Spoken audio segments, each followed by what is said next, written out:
Ito yung issue or ito yung trouble na isa sa mahirap hanapin or isa sa mahirap i-troubleshoot. Nakailang encounter na ako nito na sadyang mahirap talaga siya. Okay? Ayan, naiwan yung protect ko. CE18 na violet panel. Wala siyang brand eh. CE18 violet panel. Medyo pinakalawang na yung takip niya. Okay, shoutout muna sa may-ari nito, taga Taas or Fairview, basta bandang Litex and then Payatas. Okay, shoutout sa may-ari nito na pinagkatiwalaan tayo na gawin yung unit nila. Okay, ngayon ang issue nito, kaya dinala rito sa atin is nagpo-protect daw. Minsan okay, tapos pag pinapatugtog mo mga ilang oras, saka lalabas yung protect nya. Ngayon, napakita ko sa inyo ayan, kaya tinanggal ko na yung takip agad para mas mabilis yung video natin. Ayan, naiwan yung protect ko. Sa totoo lang guys, ito yung issue or ito yung trouble na isa sa mahirap hanapin or isa sa mahirap i-troubleshoot. Nakailang encounter na ako nito na sadyang mahirap talaga siya. Okay?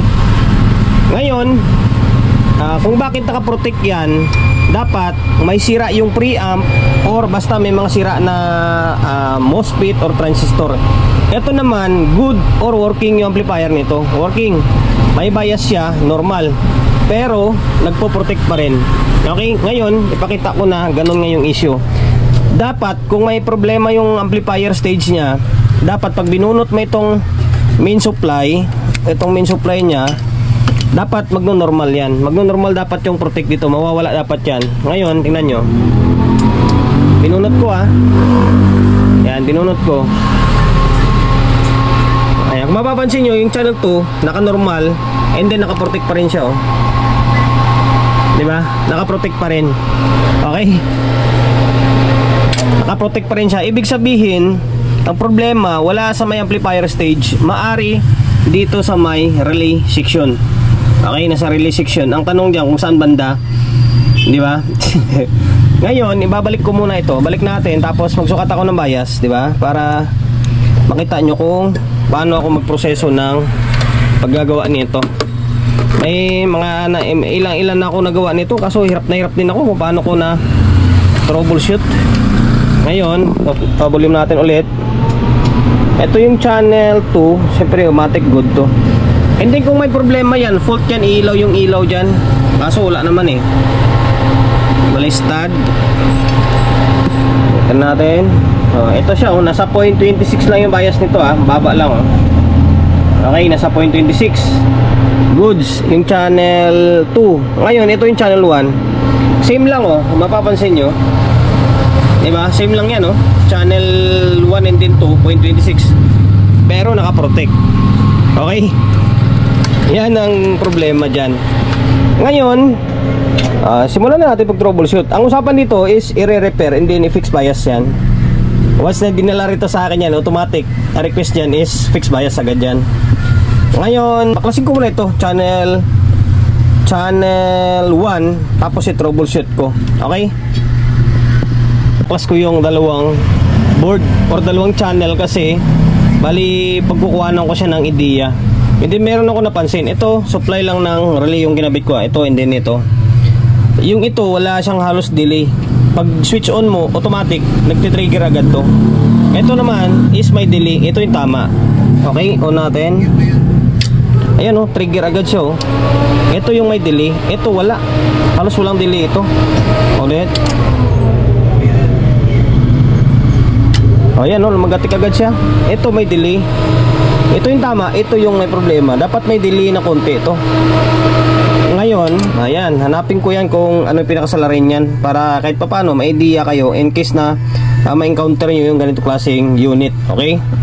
First move na ginawa natin, ininang muna natin yung mga paa na transistor. Kaso, walang effect ganun pa rin. Ngayon, tingnan nyo Ayan, pag on mo, nagte-trigger agad. Dapat may delay man lang kahit konti. Ayaw talaga bumaba siya. Tapos kinumpara ko yung nandito against dito. Halos wala naman sila kinaiba. Okay, ang gagawin na lang natin, isa-isahin natin yan. Palitan natin ng transistor. Tsagain natin yan 2L, and then G1 lang naman yan, 5401, 551. Mula dito na side, dito muna siguro yung 5 muna na ito bago tayo dito. Okay, palitan ko muna yan lahat. Yung pinalitan ko pa lang ay 3 pa lang, 3 transistor pa lang. Ditong 3 na to, yan, magkakatabi yan sa likuran ng relay G1. Ayun ang mga pinapalitan natin to, malakuto. Yan, meron tayo niyan, kompleto tayo. G1 and then 2L. Yung G1 is 5551 yan. Yung 2L 5401. Okay, ngayon tingnan natin kung ano mangyari. Parang wala pa rin siyang delay. Pag on mo, lagatik agad eh. Pero nawala yung protect. Ay hindi, kumikindat-kindat.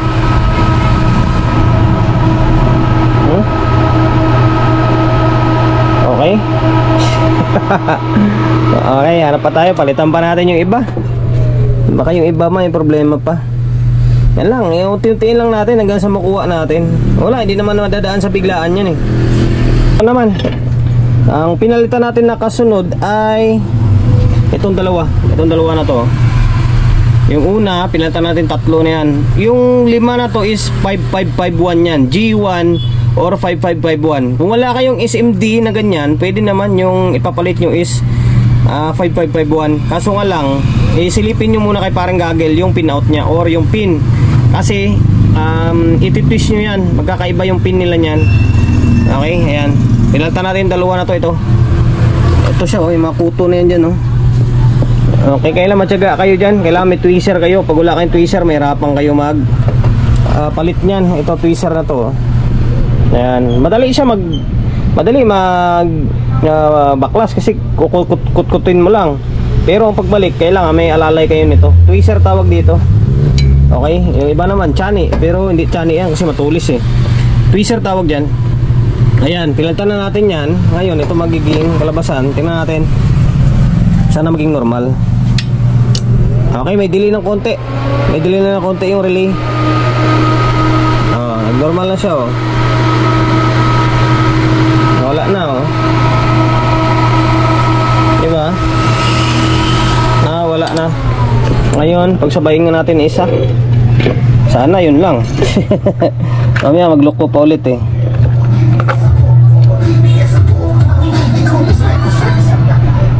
Okay, lagay ko to dito. Balikan tayo yung supply ng isa. Binobserbahan natin. Kailangan may delay siya ng konti. Okay, kahit yung ilaw ng isa hindi na muna. Okay, ngayon parang nauna pa rin to, ah. Pero nawala na yung protect nya, oh. Diba? Pero nawala na. Tingin ko okay na siguro. Sige nga. Pero need pa rin obserbahan to kasi dati meron akong nagawa ang ganito taga Valenzuela. Ako hindi kasi ako nagsisinungaling eh. Nung pinalitan ko siya naging okay. Pagkasunod na araw is nagluloko na naman. Kaya kailangan obserbahan pa. Ngayon dahil nawala na yan, nagnormal na, try ko munang lagyan ng audio bago natin i-fix bias, or i-fix bias na muna natin siguro para ganun din eh, magbabaklas na rin tayo ulit mamaya nito. Okay, fix bias na muna natin to, diretso fix na tayo. And then, kalimutan ko sabihin, yung itong unit pala is SMD pala yung parts nito, ah. From relay section hanggang dito sa may amplifier stage nya, pati dito sa may OP amp nya is naka SMD siya. Okay, 302. Babagsak lang natin ng 0.26 lang, katulad lang din ng kanina. Okay, yung stock niya na bias. Basta sabihin ko na lang sa inyo kung ano value mamaya ilalagay ko. Okay, ibabalik natin sa 0.26. Yung bias na ginamit ko is 2.0. Toke lang, toke. 2.0, tama naman, 2.0K, 2K. Ayan, totoo. Tapos yung 302, ayan, value ng trimmer 302, 3K naman ito. Layo, di ba? From 3K to 2K lang yung bias na ginamit. Okay, ayan. Ngayon, gagawin natin ay ito pala. Susunod natin ito, ganoon din naman eh. Palitan ko ng fix ito. Tapos testing natin, audio testing natin kung magkakaproblema pa or may problema pa na iba. Sana wala na. Okay, binalik ko muna yung dalawang board natin. Okay. Ngayon, sukatan natin ng bias. Ipakita ko sa inyo yung bias nya. Handa muna natin tester. Okay. Pero obserbahan muna natin. Baka mamaya magpo-protect na naman eh. Nauna pa nga siya nawala. Agin sa kabila oh. Okay. Ngayon, yung biasing naman niya ay ito. Kita ba? Ay dito. Ayan. Nasa kulang-kulang 0.26. Halos same lang ng isa kanina, yung sa stock niya. Tapos dito. Oh, 'di ba? Halos same lang kanina oh. Kung gusto niyo mas mataas, yung 2K na yan, gawin yung 2.2. Babagsak na mga dito, mga nasa 0.3, 0.4 yan. Gawin yung 2.2. Okay, kung gusto niyo pang itaas, gawin yung 2.7. Kaso lang, mainit na masyado yun. Kumbaga, binalik lang natin sa stock niya. Di ba? Kasi stock niya halos mag 0.26 lang din naman eh. Okay? 2K. 2K yung ginamit natin. Inuulit ko, kung gusto niyo taasan pa na konti, taasan nyo lang yung bias. Nasa 2.1, 2.2 pwede yan. Akin ito, binalik ko lang sa stock nya. Kasi yung stock nya kanina is halos nasa 0.26. Ngayon, nawala na yung protect ha. Nawala na oh. Okay, maglagay tayo ng speaker. Lagyan natin ng speaker. Pag magsukat kayo ng biasing, tanggalin nyo yung speaker and then input source nya para hindi ano tawag yan, maggagalaw yung bias or magbabago. Kailangan o ayan. Ngayon laptop natin gumagana, naka non-stop yan. Okay, pero obserbahan ko pa rin to kasi sabi ni Bossing may time daw na nagpo-protect pa rin. Okay, kapag maging normal o kapag magka-problema pa din to, pag inobserbahan ko, siyempre gagawa ko ng video eh. Pakita ko sa inyo, sabihin ko sa inyo na nagloko nga, di ba? Para kahit paano, ma-idea kayo. Ayan.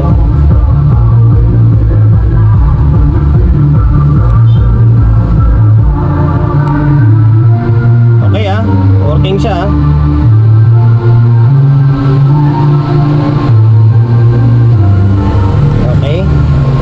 Channel 1,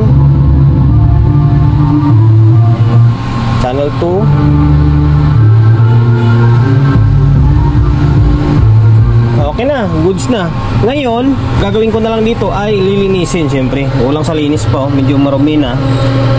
Maalikabok na. Linisan muna to. Tapos, ayun na, yung switch siguro, contact cleaner ko para sigurado na rin. Okay, yung control goods naman eh. Wala pa na problema. Yun lang ginawa natin, pinaltang ko lang yung transistor na G1. Okay, G1 G1 meaning 5551. Okay, pinaltang ko lang siya. Okay, dito sa may katabi ng relay niya, yung 5 piraso. Yan na, pinaltang. Pwede yan, palitan nyo na lang. Kung may pamalit kayo, pwede naman na kahit nyo na i-check yan, diretsong palit na lang kayo eh. Diba? Kung walang pamalit ng G1 551, pwede yun. Kaso lang iti-twist nyo o hanapin nyo yung pinaka-pin out nya. Okay, sana nakapagbigay idea tayo. And then sana maging normal to. Baka mamaya magka-problema pa. Basta inulit ko, kung once na magka-problema to, gagawin ko ulit ang video to. Ipakita ko sa inyo na nagka-problema. Diba? Okay, hanggang dito na lang.